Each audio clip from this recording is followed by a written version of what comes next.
প্রিয় দর্শক, আসসালামু আলাইকুম। শুরুতেই জানিয়ে দিব এখনকার গুরুত্বপূর্ণ সংবাদ শিরোনাম।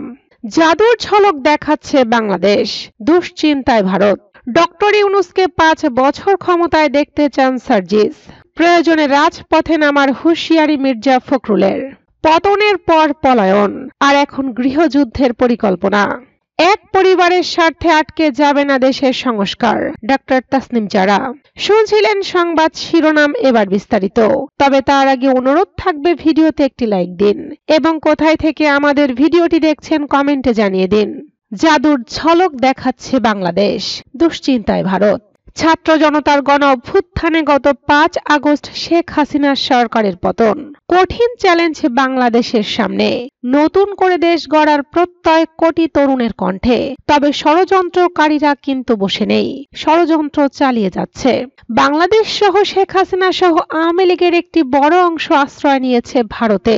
তারা ভারতকে কেন্দ্র করে অস্থিরতা সৃষ্টি করার পায়তারা শুরু করেছে। নয়াদিল্লিও তাদের পূর্ণ সহায়তা প্রদান করতে থাকে। আন্তর্জাতিক চাপ ফেলে হাসিনাকে দেশে ফেরানোর ষড়যন্ত্র করছে ভারত। এর প্রমাণ মেলে মোদির ওয়াশিংটন সফর। মার্কিন প্রেসিডেন্ট ডোনাল্ড ট্রাম্পের কাছেও নালিশ জানানো হয়। যুক্তরাজ্যে গিয়ে বাংলাদেশের বিরুদ্ধে নালিশে জানিয়েছেন ভারতের পররাষ্ট্রমন্ত্রী এস জয়শঙ্কর। সবশেষে মার্কিন জাতীয় গোয়েন্দা প্রধান তুলসী গ্যাবার্ডের কাছে নালিশ করতে ভুলেনি দিল্লি। মোদির মিত্র গৌতম আদানির মালিকানাধীন টিভি চ্যানেল এনটিটিভিতে বাংলাদেশের পরিস্থিতি সংঘাতপ্রবণ এবং অস্থিতিশীল দেশ হিসেবে তুলে ধরার চেষ্টা করেছে।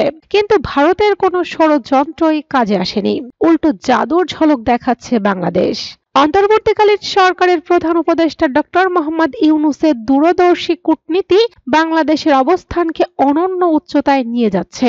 যেখান থেকে বাংলাদেশকে আটকানোর আপ্রাণ চেষ্টা চালাচ্ছিল ভারত, ঠিক সেখান থেকে বাংলাদেশ আরো লাফিয়ে লাফিয়ে সামনের দিকে এগিয়ে চলছে। ডক্টর ইউনূসের চীন সফরের শুরুতেই বড় ধাক্কা খেতে হয়েছে ভারতকে। এলডিসি গ্রাজুয়েশনের পর বাংলাদেশের বিদ্যমান শুল্ক ও কোটামুক্ত রপ্তানির সুবিধা আরো ২ বছর বাড়ানোর ঘোষণা দিয়েছে চীনের উপপ্রধানমন্ত্রী ডিং শুয়েশিয়াং। চীন সফররত প্রধান উপদেষ্টা ডক্টর মোহাম্মদ ইউনূসের সঙ্গে এক সভায় তিনি এই ঘোষণা দিয়েছেন। এর মধ্যে চীনের বাজারে শুল্কমুক্ত রপ্তানির সুবিধা ২০২৮ সাল পর্যন্ত বহাল থাকবে। এবছরের গ্রীষ্মকাল থেকেই বাংলাদেশ থেকে চীনে আম রপ্তানি শুরু হবে এবং বেইজিং কাঁঠাল, পেয়ারা ও অন্যান্য জলজ পণ্য আমদানি করতে আগ্রহী, যাতে চীনের সঙ্গে বাংলাদেশের বাণিজ্য ভারসাম্যের বিশাল ব্যবধান কমানো যায়। এছাড়া চীন সরকার বাংলাদেশি শিক্ষার্থীদের জন্য আরো বেশি স্কলারশিপ প্রদান করবে। ইতিমধ্যে হাজার হাজার বাংলাদেশি শিক্ষার্থী চীনের বিভিন্ন বিশ্ববিদ্যালয়ে পড়াশোনা করছে। চীনের উপপ্রধানমন্ত্রী ঢাকার রাষ্ট্রীয় মালিকানাধীন বাংলাদেশ শিপিং কর্পোরেশনের জন্য 4টি সমুদ্রগামী জাহাজ ক্রয়ের ক্ষেত্রে চীনের অর্থায়নের আশ্বাসও দিয়েছেন। ডক্টর ইউনূসকে ৫ বছর ক্ষমতায় দেখতে চান সার্জিস। প্রধান উপদেষ্টা ডক্টর মোহাম্মদ ইউনূসকে ৫ বছরের জন্য বাংলাদেশের একটি নির্বাচিত সরকারের প্রধানমন্ত্রী হিসেবে পাওয়ার আকাঙ্ক্ষা আজীবন থাকবে বলে মন্তব্য করেছেন জাতীয় নাগরিক পার্টির মুখ্য সংগঠক সার্জিস আলম।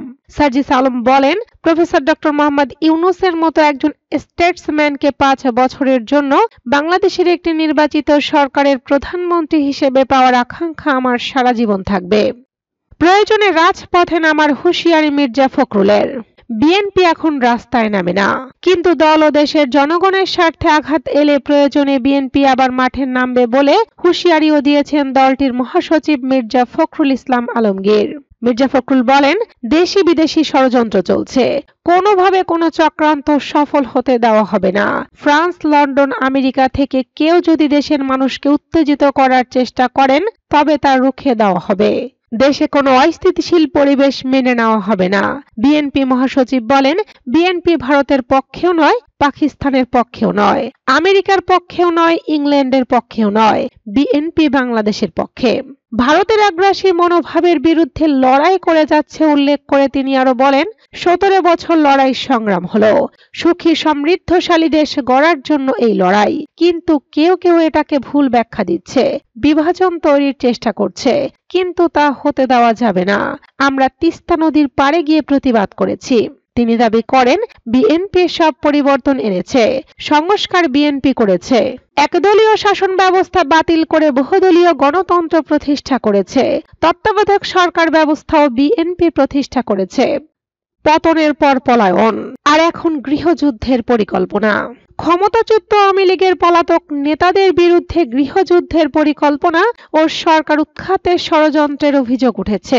পুলিশ, সিআইডি সম্প্রতি শেখ হাসিনা সহ ৭৩ জনের বিরুদ্ধে রাষ্ট্রদ্রোহ মামলা দায়ের করেছে, যা দেশের রাজনৈতিক অঙ্গনে নতুন আলোড়ন সৃষ্টি করেছে। একটি অনুসন্ধানী প্রতিবেদনে জানানো হয়, কলকাতার রাজারহাটে আয়োজিত একটি ইফতার পার্টিতে সরকার উৎখাতের ষড়যন্ত্রের পরিকল্পনা সামনে আসে। এই অনুষ্ঠানে সাবেক স্বরাষ্ট্রমন্ত্রী আসাদুজ্জামান খান, কামাল জাহাঙ্গীর, কোভিদ নানক, নাসিম, মেয়র জাহাঙ্গীর, সম্রাট সহ আওয়ামী লীগের একাধিক পলাতক নেতা উপস্থিত ছিলেন। এছাড়া শেখ রেহানার ছেলে রাদওয়ান মুজিব সিদ্দিক ববি এবং তার স্ত্রীও সেখানে ছিলেন।